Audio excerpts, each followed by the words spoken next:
Over the weekend, the UFC took a trip on over to the Midwest.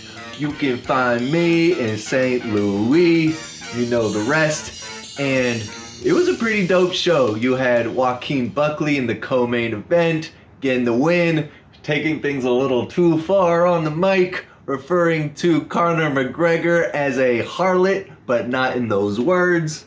Then you had Derek Lewis doing what Derek Lewis does. He had a little bit of a slow start, but then round 3, he was like, what am I doing? I'm Derek Lewis. I'm going to go clobber this guy. Big overhand right, gets the job done. Ground and pound. Man, the refs got to jump in there. Woo, big boy like Derek Lewis. It's a scary job, but someone's got to get in between those two boys when he's throwing down hammer fists and the guy's got nothing left in the tank. Good job to Nascimento getting, being the one to go up there and be the can, take that licking. And Derek Lewis, he's not just a great fighter, which he is.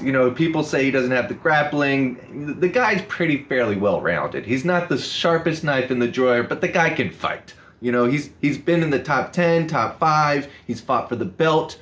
But one thing he does better than anyone in heavyweight, with the exception of maybe Tai Tuivasa, they're neck and neck, and these two even fought. It was, a great match to see. Not only do they throw hands, but they are entertainers. That's what I'm trying to say. That's what I've been beating the bush around for.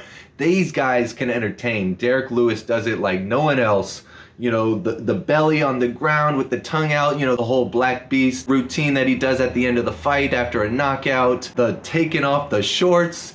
He threw his cup at a member of the media. He threw his shorts in the crowd. He showed a full moon. I mean, the guy is just pure entertainment. Unlike Buckley, who stepped over that line, Lewis knows how to just tiptoe right on like a razor's edge of a knife as far as like what can you get away with and what can you not get away with. And when you're a guy like Derek Lewis, you can be 265 pounds and show the whole crowd your cheeks, and Dana will just laugh it off. And the crowd, man, he's not doing it in Vegas to a bunch of nobodies, empty seats. He's doing it to thousands of people who are stoked to be here and watching a guy like Derek Lewis put on a show, not only with the throw in the hands, that's half of it. The other half is before walking in, you're doing interviews, you're promoting the fight, and then after the fight, you get on the mic, maybe you show your cakes,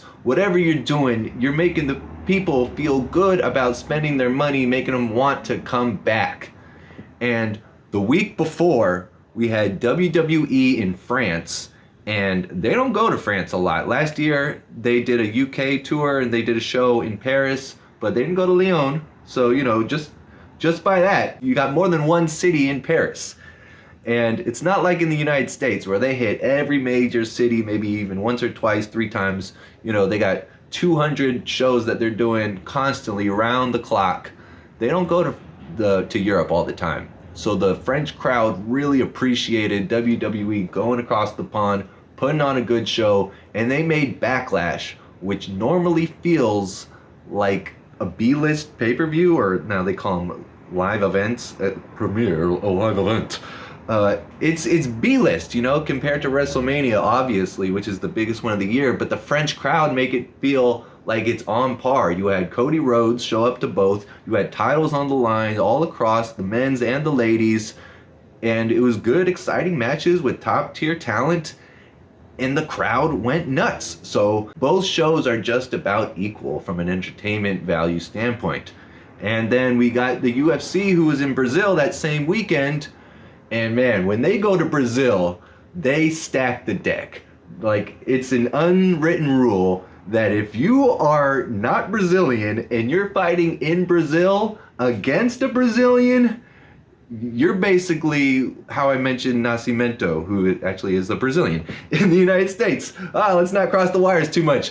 When the Brazilians fight in Brazil, the UFC will almost guarantee that they will win. Now, you can't guarantee that, but you have matchmakers who can, put like a 51 to 49% edge in the matchmaking, so that those Brazilians who go nuts And UFC goes to Brazil more than WWE goes to France, but it's that same, like, you don't see it all the time. You're a little bit starved for it. So when they come, the Brazilians lose their minds. And like I said, it's a little, just slightly rigged for them to get more Brazilian wins than non-Brazilian wins so that they go home happy and want to come back and spend more money and don't feel bad about the money they did spend.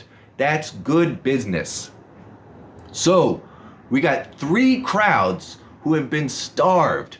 The UFC has been at the Apex in Vegas, and I know it's so convenient to have your own arena in your backyard, but that lack of the crowd, it's been going on for too long. The pandemic was in 2020, and we were all so happy just to have anything. You know, the NBA hadn't quite gotten into their bubble yet, and the UFC was the first one out the gate. They had the Apex. It was so perfect given all the limitations of the restrictions and COVID and all that, that we were pretty stoked to be like, yeah, UFC's first one out the gate. We got some sports back, a little taste of normalcy, something to distract us.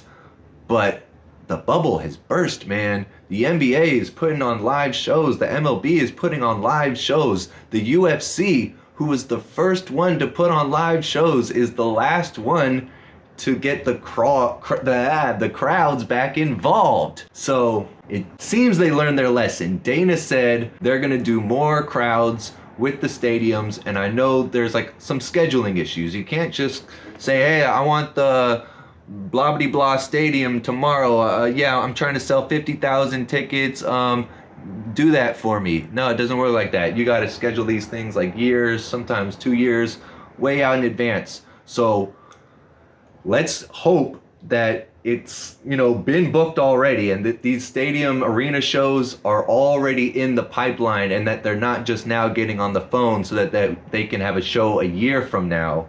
Let's hope that the rest of 2024 going into 25 has more of those packed crowds, because there's nothing like when you get a knockout in the UFC and the whole crowd loses their mind, Anakin Rogan or grabbing Daniel Cormier's in the mix, and there's nothing like it.